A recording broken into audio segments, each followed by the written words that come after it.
Welcome to Tiny Game Chronicles episode 37. My name is Marcus, and here with my good friend Michael. Every other week, we discuss games that are quick plays, but epic journeys. It is great to see you today, Michael. How are you doing, my friend? I am well, Marcus. So a little bit of the cold weather, lots of rain where we are. We had a power outage yesterday, so the internet was on and off. So I hope we're going to have the session without any major hiccups. Yeah. I don't want to hear about cold weather, Michael. It's minus 25 this morning here in Edmonton. So, I don't want to hear your Okay, whining about cold weather. gotcha. I'll stop whining. Enjoy your shoveling. Yeah. Exactly, yeah. And it's not just Michael with me here today. Making his podcast debut, indie Woohoo. aficionado, Cole, aka the Good Sir, is joining us today.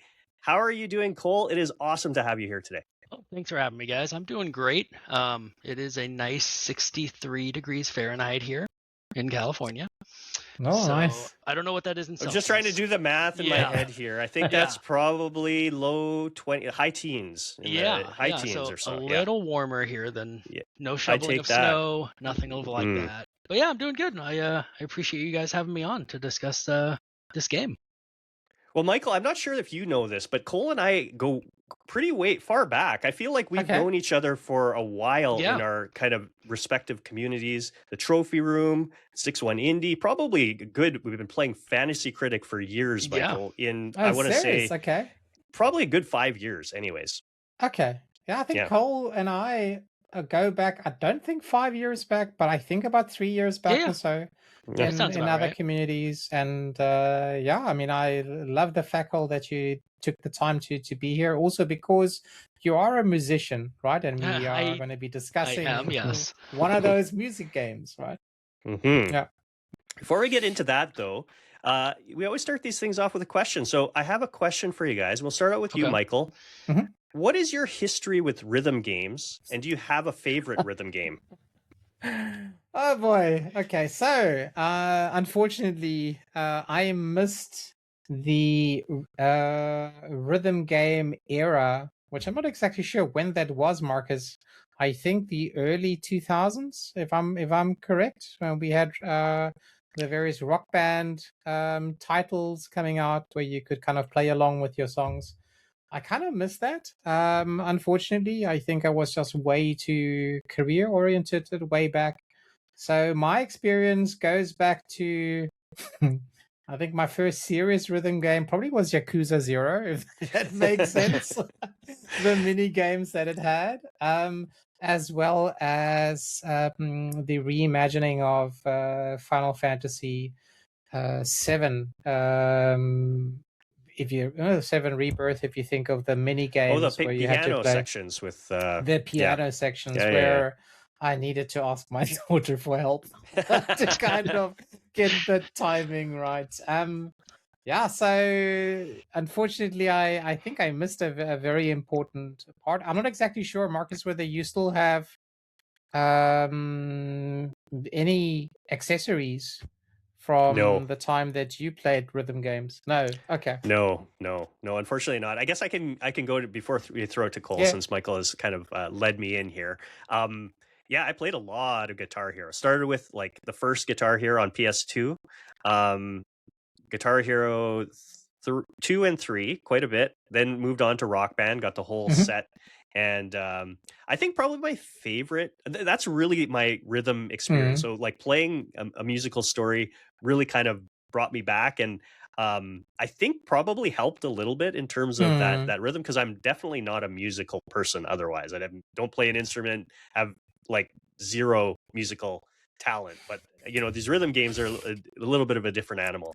And I played a ton of the Beatles Rock Band. Nice. I think it's got a kind of a cool story mode to it. Kind of see through the life or the career of the Beatles, and that would probably be my favorite. Certainly the one I have the most fond memories. So, what about you, Cole? I have a feeling you've played a few more than I have. I mean, not really. Okay. Rock Band, college era. That was definitely dorm room, getting everyone together, all the instruments. That was definitely good times. But rhythm games probably started for me way back with Parappa the Rapper. If you guys Okay. if you guys Oh, remember wow. that. I haven't played it. Of Yeah. course, Yeah. it's a iconic PlayStation Yeah. 1 game. Yeah, back when I was younger, got that PS1, fell in love with just like the musicality of it. That's kind of, you know, where I started music and video games kind of coming together. And then obviously Guitar Hero. I was never very good at like the guitar portions, but when like Rock Band and Guitar Hero 3, maybe 2, I want to say, whenever the drums came out, that's when I think it was 3. I think it was 3. That's when I really fell into it. See, I could have used you. I had to always recruit Lindsay. She was actually pretty good at drums, but Okay. I played guitar or bass, and she did the drums. So yeah. Yeah, I mean that is, as far as like the rhythm games, that's where that started. I did start playing actual drums when I was like 13, 14. So I've had a few decades of that at this point. Okay. So yeah. How does it compare? Like they always say it, you know, it's very different playing the games compared to the. Is the drums pretty close? Because I feel like that one might be the closest. Yeah. It is pretty close, which is why that's what I gravitated towards. Because I am not, you know, guitar strings. That's not. I could never wrap my head around that side of things. But just, you know, the rhythm and banging on things, for whatever reason, my mind really went to that. So yeah. So the guitar, much different in my opinion, but the drumming is very 1-to-1, I would say. Cool. Yeah. Very, very cool. Yeah. Okay, so before we get into today's game discussion for A Musical Story, I don't think I've even mentioned that yet. So I just wanted to say, like our previous episode, Michael, for the game Ela, A Frosty Glide, a nice little cozy 3D platformer that I think we both enjoyed, despite having a few issues with. I think mostly related to traversal more than anything else. Traversal and some of the camera stuff that is there, some of the rough edges, right? So, but definitely a collectathon that's worth your while. Yeah, we obviously also had other interesting discussions on it. So if you have not listened to the episode yet, I would encourage you to do so. So definitely worth your while. Okay, guys, let's begin our discussion about A Musical Story. So a musical story released on everything, like PS4, PS5, Xbox One, Series X and S, Switch, PC, iOS, Android on March 2nd, 2022. I was actually quite surprised that it launched at as many platforms as it did all at once. It was developed by Glee Cheese Studio and published by Plug In Digital. The Steam description reads, "A musical story is a rhythm game set against a 70s backdrop. Explore the memories of Gabriel, a young man trying to come to terms with his situation through the connections to his musical memory." The gameplay involves 25 chapters, I think, in total. They're basically like vignettes where you are playing through the journey of a band as they go to a music festival. Each chapter has about 4 to 6 rhythm gameplay sections that are accompanied by this wordless, you know, still images. Sometimes there's some animations to tell its story, but there's no explicit dialogue or kind of like words in the story. It's currently sitting at a 76 on OpenCritic, really highly praised for its music and story, while reviewers were mixed, I would say, on the rhythm gameplay. Okay, we start out these conversations by asking ourselves 3 questions. What platform did you play it on? About how long did it take you to beat? And what are some high-level thoughts you have about the game? You want to get us started, Michael? Yes, I can. So I played it on my PC, on my keyboard, which I would say this is not the best way to play the game. I thought, let me give this a try just to get a feeling for it. And I think after playing through 80% of the game, I switched, thanks to your recommendation, Marcus, to a controller. And I'm pretty stubborn. When it comes to these things, I say, oh, come on, the last little bit, I can actually finish on the keyboard. But it's actually way, way, way better to play on a controller. Just because I think my brain just works better that way. And so high level thoughts. How long did it take me? I think I sat with it just over 5 hours, Okay. which is maybe a little bit on the longer side. Do you But think you I would have would finished it a bit quicker had you started with a controller? definitely, Yeah. definitely. Just because the feeling of managing the the task of keeping to a rhythm is it feels better just using a controller, which I didn't think, right? So stubborn me, but lessons learned.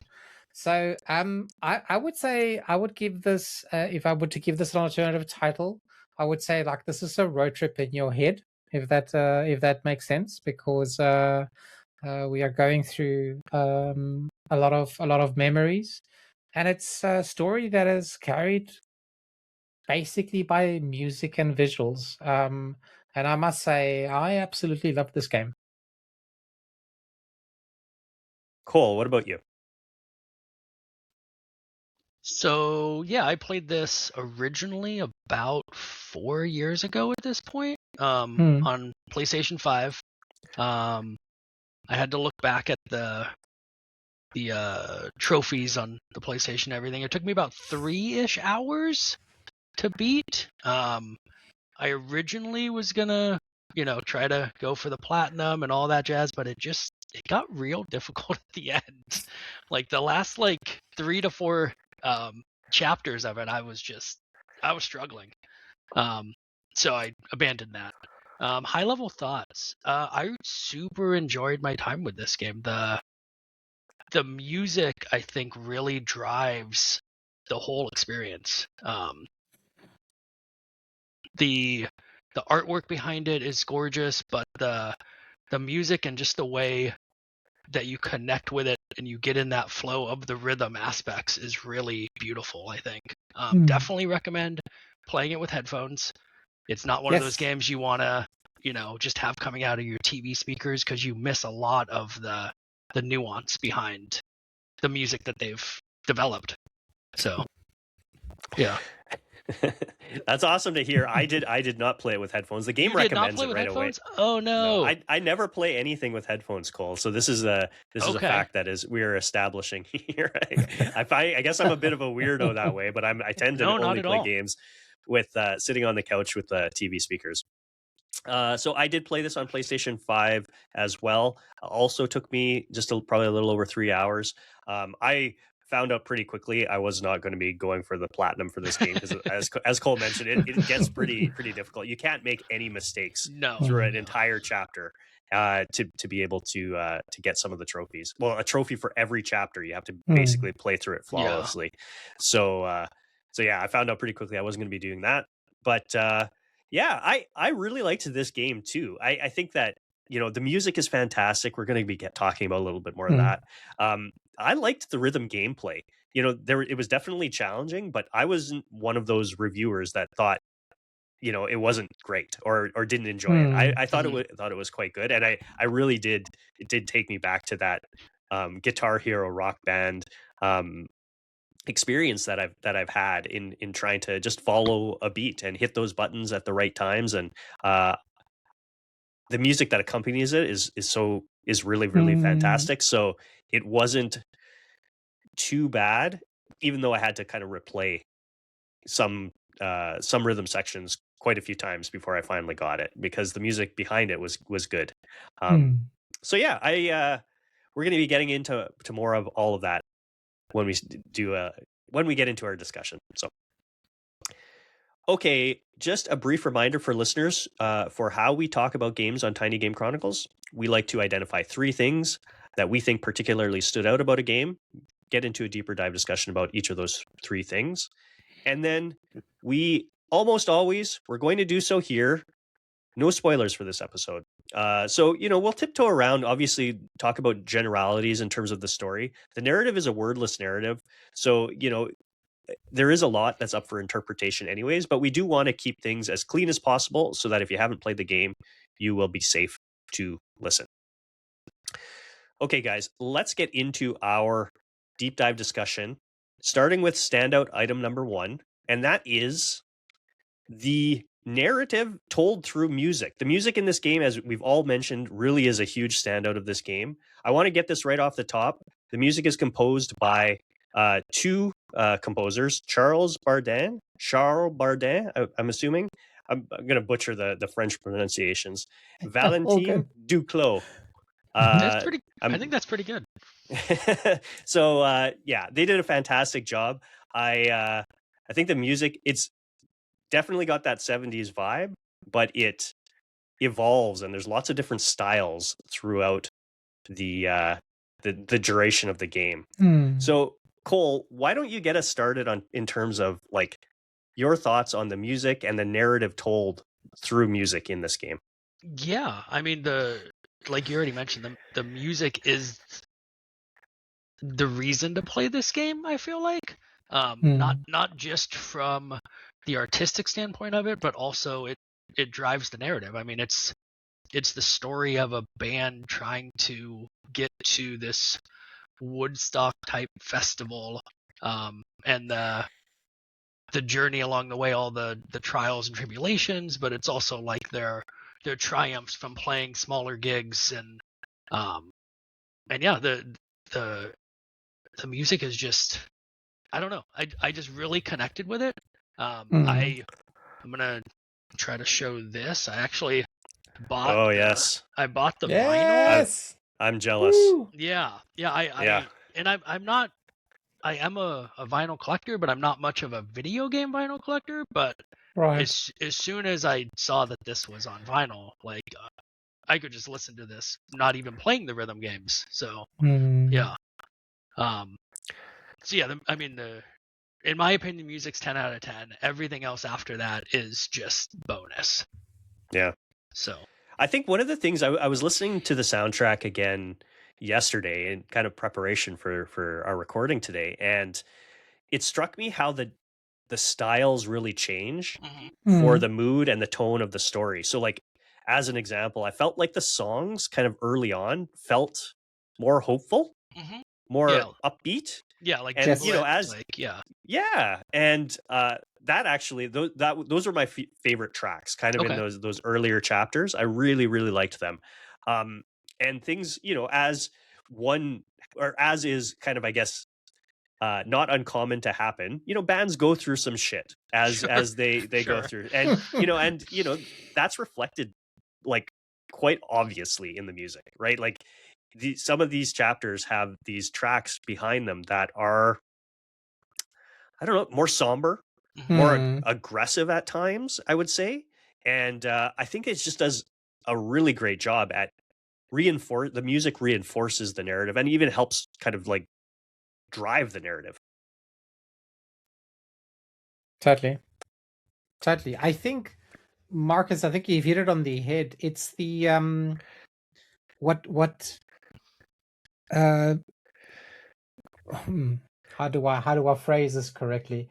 What came into my mind is how differently we used to listen to music back in the 70s. So I'm a 60s child. So you have memories of this time, Michael. I actually legit have memories. There you exactly. Go. Wow. I actually have memories. So I was born in 68. So, you know, in the 70s, but I was kind of hitting my teens, slowly but surely. And yeah, so I was familiar with Led Zeppelin, Black Sabbath, you know, the music that was there, and obviously vinyl, right? And to use a phrase that we use in a different context, right? We used to listen to music differently back then to what we do now. So listening to an album, so you can't see it. I have a Pink Floyd album here, Dark Side of the Moon. Classic. And you needed to listen to it from the beginning to the end. That was the kind of journey, kind of the whole experience, right? As we have when we talk about video games, The Last of Us 1 and 2, right? The complete experience. Oh, no. This is how oh god. This is how we used to listen to music back then, not kind of picking just your favorite songs like what we do now. Compose your playlists, and I think this is what this game kind of brought me back. And I'm totally with you, Marcus, that we start kind of the album with kind of more warm, hopeful tunes, if that makes sense. And I feel that as the album progresses, it gets, I don't know, maybe we're confronted more with disillusionment, right? If that makes sense. There are definitely more darker, uneasy, experimental tracks. Maybe also because in the 70s, people were also experimenting with all sorts of plants, if that makes if that Plants. makes sense. Plants, yeah. A lot of Yeah, plants. so exactly the way these plants were ingested or smoked. Yeah, it's wonderful how the kind of mood swing is there, and I also downloaded it to be part of my playlist just to listen to it separately from the game. And I really appreciated that the narrative, just to kind of go there, as we were playing through this rhythm game, there are short loops, right? That we kind of go through. But I kind of felt that the story of each band member was kind of told through one of the loops that we were experiencing, right? And this is what I thought was awesome. It's like all these kind of loops together that make up a song. We kind of experiencing separately or their contribution to creating something. And that really moved me deeply because I'm always interested in the creative process. So I basically loved how the images that we saw on the screen were kind of also closely tied with the music that we are experiencing. And we are experiencing, I mean, this is not going to be a spoiler, how someone remembers, right? Specific things. So it's a journey of the mind. Yeah, and just obviously expect to find some recurring symbols and maybe themes as you play through this game. I absolutely loved it, Marcus. Yeah. Cole, what were the kind of like comparable? Michael's mentioned Pink Floyd. He mentioned Led Zeppelin. Were there any other kind of like artists that really this soundtrack evoked for you? I mean, obviously, I think obviously to me, Jimi Hendrix was a huge Yeah. Yes. influence on this. I mean, the main character looks like a young Jimi Hendrix with the bandana and like the hair and the way he plays guitar. So I definitely think that era of music, that like late '60s Jimi Hendrix style, definitely ties in. Very much so. Yeah. I think like Jim Morrison, The Doors, that kind of Yeah. Yes. stuff like that. Yeah, very Yeah, much. for sure. Yeah, yeah. Okay, well, let's move on to standout item number 2, and that is, the gameplay of this game, the rhythm gameplay. So, um, again, reviewers felt kind of divisive about this. I really enjoyed the rhythm gameplay. I'm curious how it worked for both of you guys. Michael, why don't you get us started with this one? So I must say that I loved failing in this game. Let me tell you why. Because I think it's a clear message. A lot of the rhythm games, compared to maybe other modern rhythm games, where you kind of have to follow what is happening on screen and then press a button, be it a square, a triangle, or whatever. This is not what this game necessarily had. This game encouraged you to remember a certain timing or a certain rhythm that you could actually play it from memory rather than only that which you see on the screen. So I kind of felt like what you see on the screen is a support, but the kind of rhythm needs to be in your being, if that makes sense, right? The one that you followed. So there obviously were difficult spikes, but whenever I missed it, and I'm not sure how the experience was for you, Marcus. not having earphones, so the track that you were trying to follow, to imitate, to get into that rhythm, the other tracks that belonged to it kind of came in the background, or kind of went Yep. into the background, and only that particular one was a little bit stronger, with a very silent accompaniment of the other tracks interwoven there, which really made it interesting with regards to listening to different parts of the melody, to kind of get into the rhythm. So it was almost like kind of replaying and practicing with an instrument.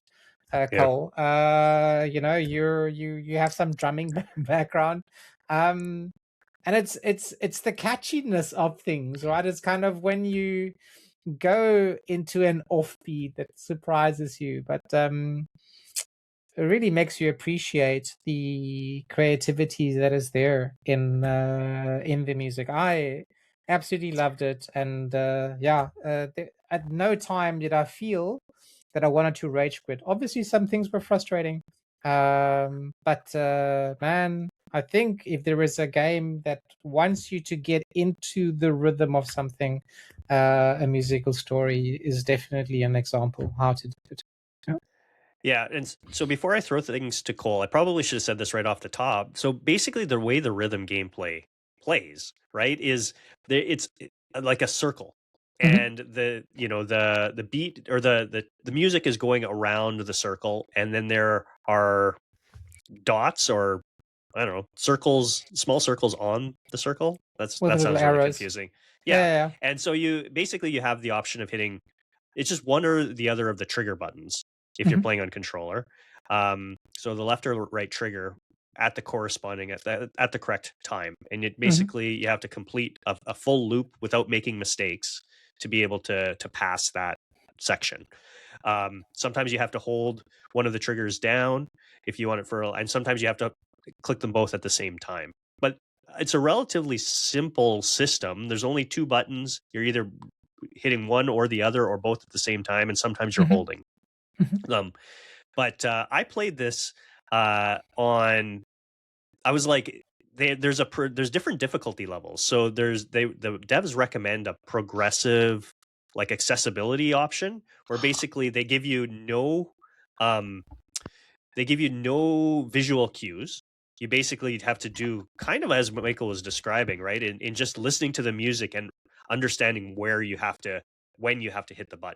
If you fail that enough times, then it starts to give you some visual cues as to when to hit the buttons. So there's like a little tracker that moves around the circle as you're going, and it gives you a little bit more. And that tracker becomes more and more visible the more you fail. So by the end, if you fail enough, it basically just follows the entire wheel circle around. Yes, exactly. And so I was like, I don't need this. I turned it off until I got to about chapter 20, and I was like, okay, I can't do it anymore. I need to try out the accessibility. So I finished off the last 4 or 5 chapters with the accessibility kind of feature on, and it was helpful for sure. Some of those beats were a little bit challenging for me to get. So let's hear what Cole thought of the of the rhythm mechanic. Yeah. So first off, I didn't even know that accessibility was a thing that you just described. I wonder if they added it after, because you played it very quick, shortly after. Yeah, it may have release, been added. Right? It may have been added after I played it, because I don't even remember seeing that, especially like going back a couple days ago and replaying it for a little bit. But that's cool that they added that, because it's definitely obviously very helpful. As far as the rhythm mechanics, I, like Michael, super enjoyed that it wasn't just you look at the screen, you line it up, and you hit a button. Like I really enjoyed, especially with the headphones, just getting kind of lost in the rhythm and the music of it. And it really felt, I mean, even though you're just pressing, 2 buttons, it really felt like you were making the music, which I super enjoyed. And there were even some times where I would just let it go around a few times just to hear it and get in that vibe. Yep. Even though it was costing me, whatever, the points, the platinum, the trophy, like sometimes I would just get lost in it and just sit there for a few cycles for it to go around and just, get in that groove, which I really enjoyed.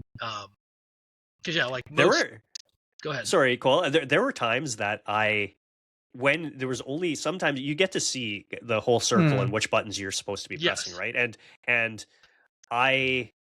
when there were tracks that only had one button, so it wasn't alternating between the two. Right. So there's a handful of tracks. I closed my eyes. Yeah. I could close my eyes for that because I didn't need the visual cue of which button to hit. So I knew I was only hitting one button. So I just closed my eyes and felt the music, I guess. Yeah. 100%. Yeah. You were just feeling it, which is, I mean, that's what music is. Like, absolutely. It's obviously, looking at notes, reading music, that kind of stuff, but it's also just the feeling of it. You're basically just jamming with people, in this game. So super enjoyed that. And I think I appreciated, as I mentioned in our first standout, that everybody, had their specialty, their instrument that they were playing, but everybody was so different in their composition with regards to how they were adding to a track.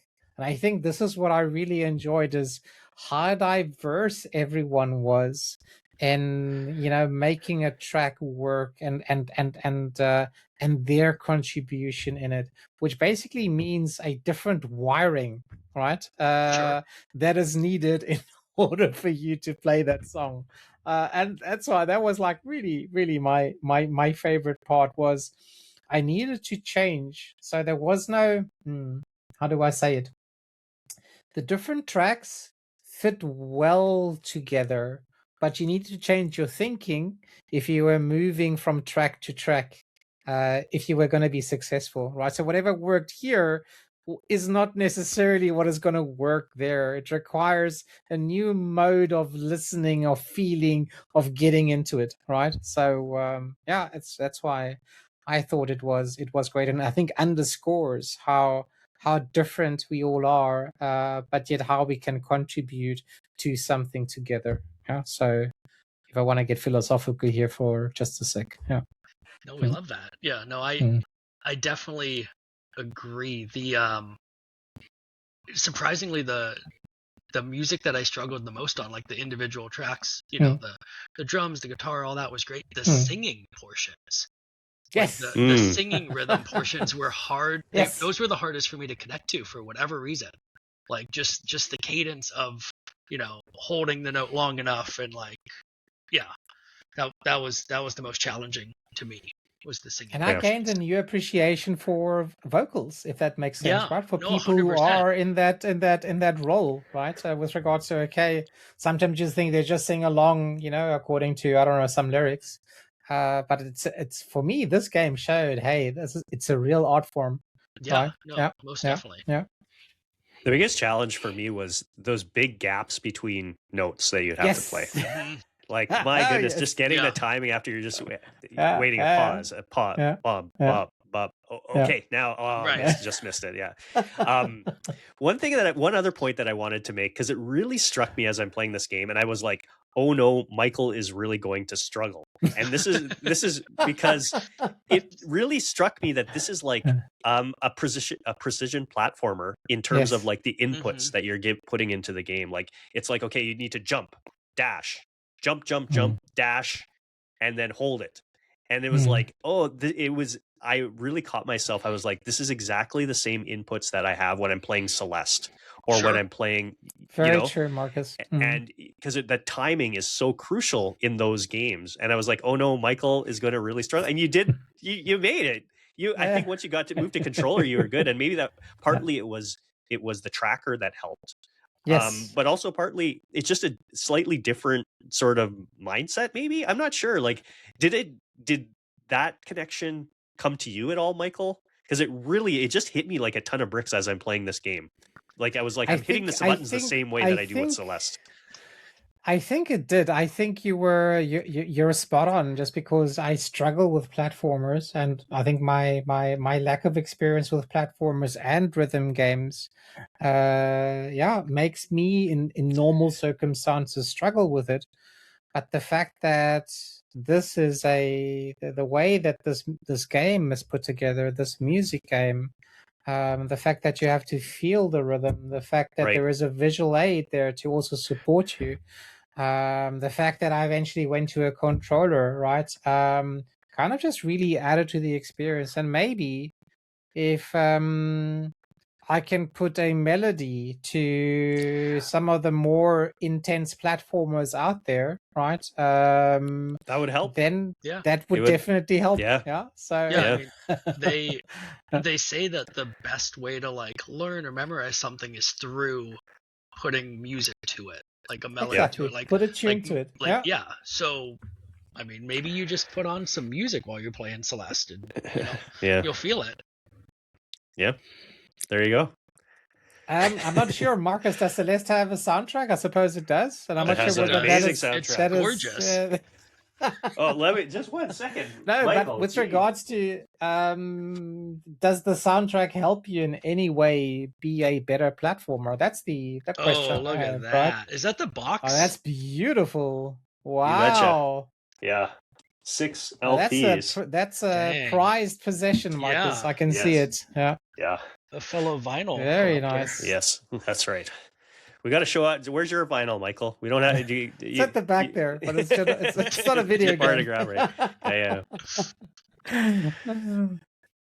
Okay, guys, let's move on to standout item number 3, and we wanted to touch on one of the major themes, I guess, that is present within the game. Again, we'll avoid spoilers, but I think like it's worth exploring a little bit this theme of chasing your dreams that we see in this game. So Gabriel is he's a young aspiring guitarist, joins a band, wants to go to this Pinewood festival, and the road to kind of achieving this dream of playing on this big stage is not always a straight and one without rocky sections, let's say. Cole, do you want to get us started on this? Yeah, of course. So yeah, it's like you said, we start out with Gabriel. He's working a, factory job, it seems, but he has bigger dreams for his life. So he meets up with these guys, and he, gets a van, cleans it up, decides to hit the road, make some music. It's all great. It's the musician dream, you pick up an instrument, you're gonna make it big one day. That's what everyone thinks. Most people don't, obviously. But in this case, it starts out that they're really in it for the love of it. They just love making music. They're basically living out of this van, chasing their dream. Along the way, like you mentioned, there's a bunch of different trials, tribulations. Some plants get involved, as Michael said earlier, and things kind of go sideways, which unfortunately you see a lot in the music industry, especially as you get some success, you start playing bigger shows. There's more temptations, more people pushing, certain substances on you, parties, that kind of stuff. And unfortunately, sometimes it doesn't work out. And from personal experience, I have also been in bands, played some bigger-ish venues, and I saw a lot of talented people that just fell into that trap of the temptation. And this game really hit a nerve and connected with me. Like, similar to our main character reliving those memories, it kind of brought me back to that time in my life, reliving those memories of people that I had a connection with, and certain people in my band that just went down a different path that I'm glad I didn't follow them down. They really could have done something musically, and unfortunately, the that side of the industry got to them. So, yeah, I don't really know where I was going with that, but yeah, that's personal connection to it. Growing up playing music, traveling around. I did the travel in a van, road trip up California coast. Luckily it ended a little better than where this story goes, but yeah, that's kind of where we're at. Well, I appreciate you sharing that. I mean, it's like, I wonder, I always think these stories are so public with like people who are artists, I guess. Let's say whether it's like, musicians or actors or other types of art, like I don't know. I've often thought of this is like, is there not just because of exposure, but almost a susceptibility, like people who are in these very artistic professions, very creative individuals, are they more susceptible to these types of, I don't know, temptations, pressures? Sure. I think like, I feel like you have to, in order to be a good artist, you have to be vulnerable and honest, like, and I feel like I look at myself and I feel like I'm more guarded in a lot of situations, and I don't, Sure. but I'm not, I wouldn't consider myself a very artistic person, but I wonder, in order to be a good artist, you have to be vulnerable, and then in doing so, you maybe are a little more susceptible to these type of flame out sort of situations where you get these temptations, and in pursuing your dreams, that it kind of, I don't know, ends kind of tragically in it feels like situations that are more common maybe in other avenues. I don't know. Yeah, I mean, I think with artists and musicians, they kind of have an obsession personality where they're so obsessed with making the best art possible that obsession and addiction personalities, they're very similar. Right. So I just think that they may just be more susceptible to that side of things, and like, yeah, I just think that they're linked somehow. Yeah. So what I could add to this conversation, because one of the things that I absolutely love doing is I work with a lot of creatives. And I think what both of you said is 100% correct. Creatives always try and bring about the best, and in that process, this process is also always accompanied with a lot of self-doubt. And I find a lot of creatives, perhaps if you compare it to the normal working man who has a secure job at some sort of company, and a creative who actually has to earn, his or her living through their art, there is a different type of pressure, because there isn't that, I don't know, there isn't that security of having a stable income every month. And even if you work at a creative agency, yes, you might have that salary, but you're always judged by the quality of work that you do. So I think that in that process, there is always this element of self-doubt and this element of finding your place in the world, your own kind of personal meaning making, because you want to live life according to your conditions, according to your life model that is kind of being designed in the process of you being an artist and living off your art. So I think that comes with a lot of weight. And an important aspect, and I think this is where the element of drugs or recreational drugs come in, is they give you a sense of belonging that maybe you don't have as a solo creative person. It's like they give you some sort of community. I don't know, some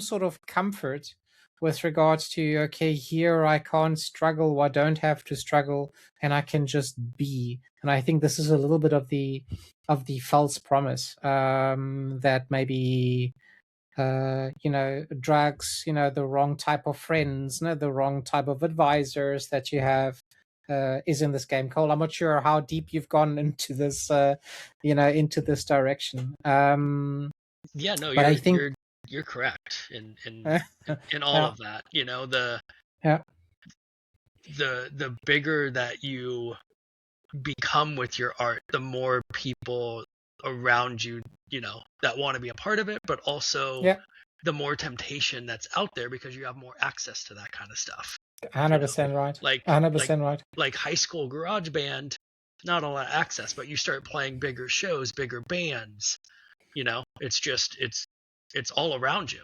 So Yep, and I think then that's a dangerous journey to go on, especially if you are a type of character that struggles with self-esteem, right? That struggles with, I mean, self-esteem is a mental health issue, right? That kind of goes along with it, and but you're still kind of trying to find yourself, trying to find who you truly are, and what your best art is. And I think there is always a saying there, and we have it in sales, but we also have it within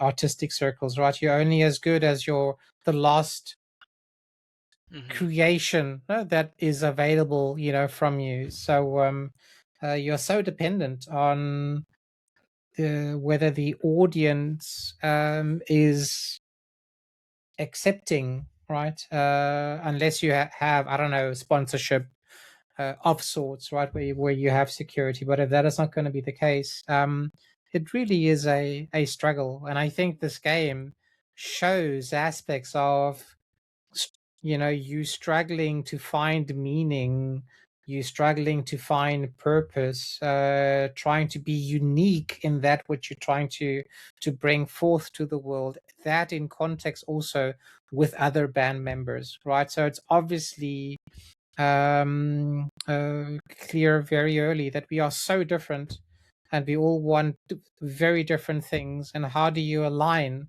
with regards to, okay, how do we all fit together?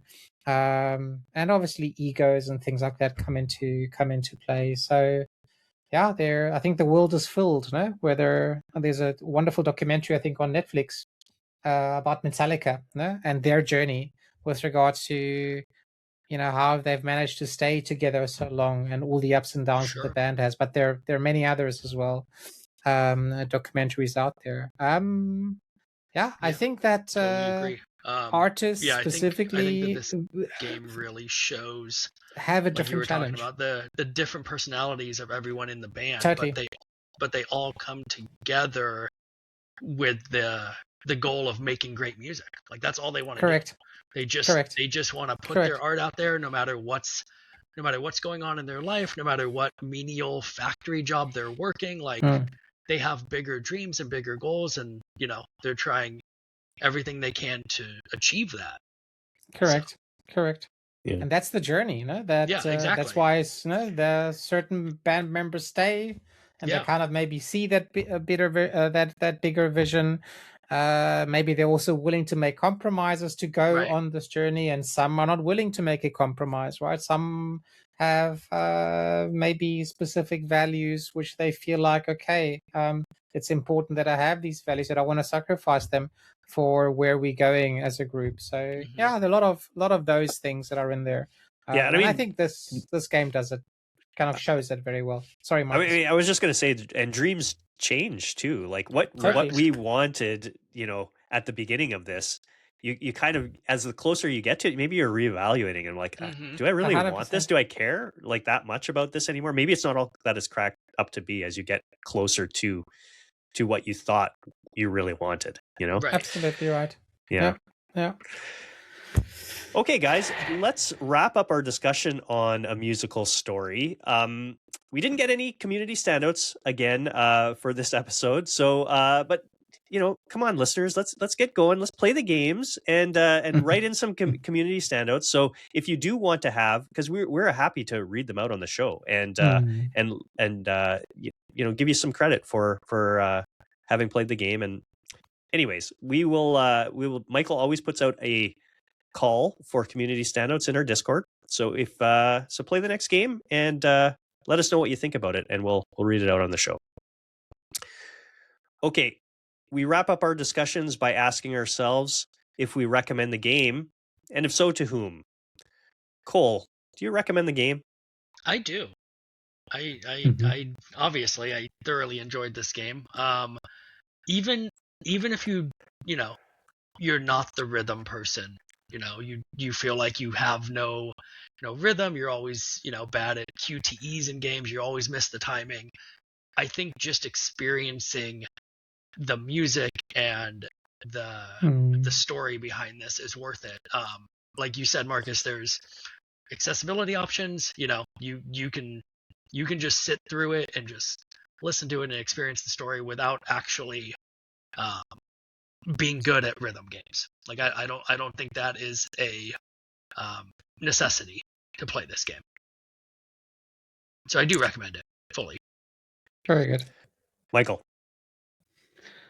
I think if you want to feel something, so I think this is definitely this is let me put that in context, right? Because this is not like for me like a normal rhythm game that I maybe would have played in, I don't know, Yakuza 0 or Final Fantasy.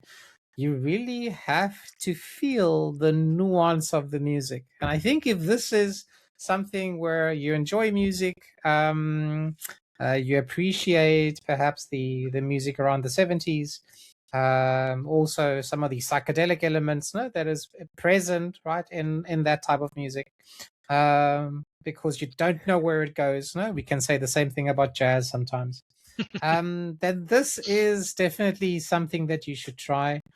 And also, if you just like narrative games that explore themes, of art, love, addiction, recovery in subtle ways, then even though there is a little bit of mechanical pushback, but they get that. No, for me, the advice is try and feel the game. Then a few evenings playing a musical story are definitely evenings well spent. Yeah. So big yes from my side, Marcus. Yeah, I'd agree with both of you. I really liked this game. I think that I was telling somebody in a different Discord, I was like, if you like rhythm games or you like 70s rock music, it's like an absolute must. Yeah. Absolute must. Yeah. I think that it's a broader recommendation than just that, though. I think that this is almost a game probably for anyone. If you're open to checking it out, I think we've laid out a lot of the positives of this game, and I think like it's got a cool narrative. I think the rhythm mechanics, I think that again, the accessibility makes it a little less challenging than it would be when Cole played it, apparently without these. So I think that I think that's a pretty strong recommendation for me. Again, 3 hours or 5 if you're Michael and you decide you want to play on keyboard and mouse to start. So don't. Yeah. Okay, guys, that's a wrap for episode 37. A little bit of housekeeping to finish things off here. We would, of course, really appreciate it if you shared, liked, subscribed, and left us a 5-star review wherever you happen to be listening. Aside from that, you can follow the show on Blue Sky at Tiny Game Chronicles. You can follow me on Blue Sky at Marcus O'Neill 79. You can also follow me or find me on my 2 other podcasts, Hype Factor, a fantasy critic podcast that I do monthly with my good friend John, All Things Fantasy Critic, and the other monthly show that I do with 3 other great friends, Ron, Matt, and Quag, called Brothers from Another Mothership. Cole, did you have anywhere that you'd like people to find you?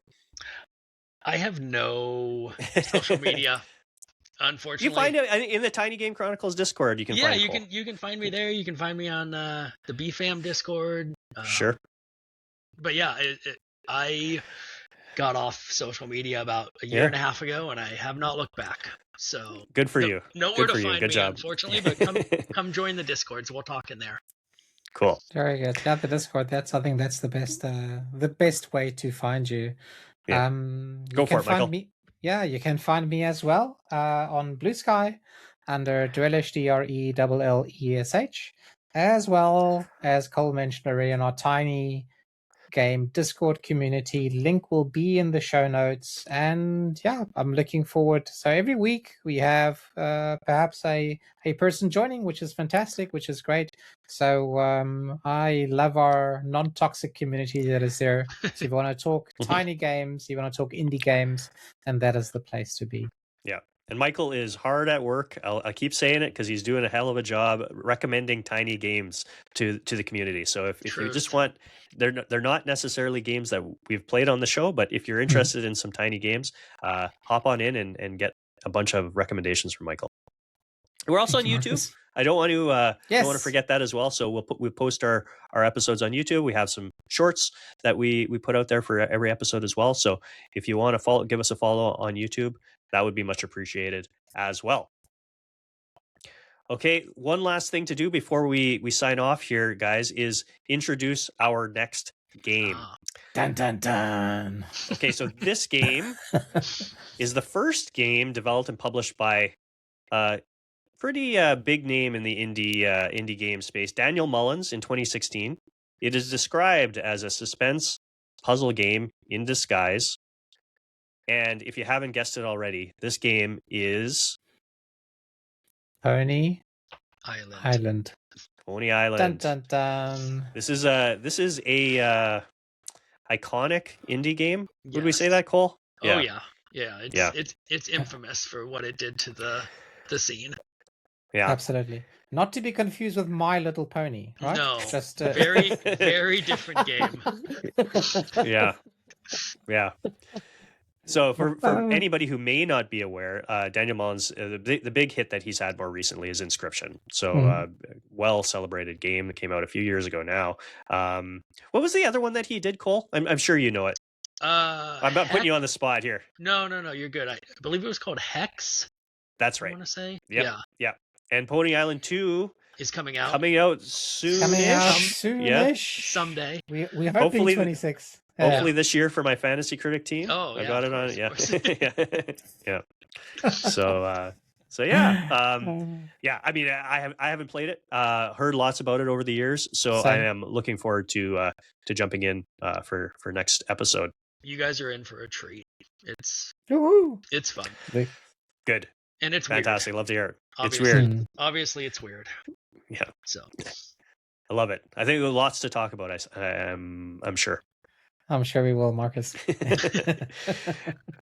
Okay, guys, I guess we can just wrap things up. And so I will finish off by saying thank you for listening, and we will be back in 2 weeks with Pony Island.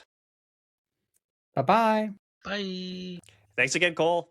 Thank you Thank you, guys. Cole. Bye.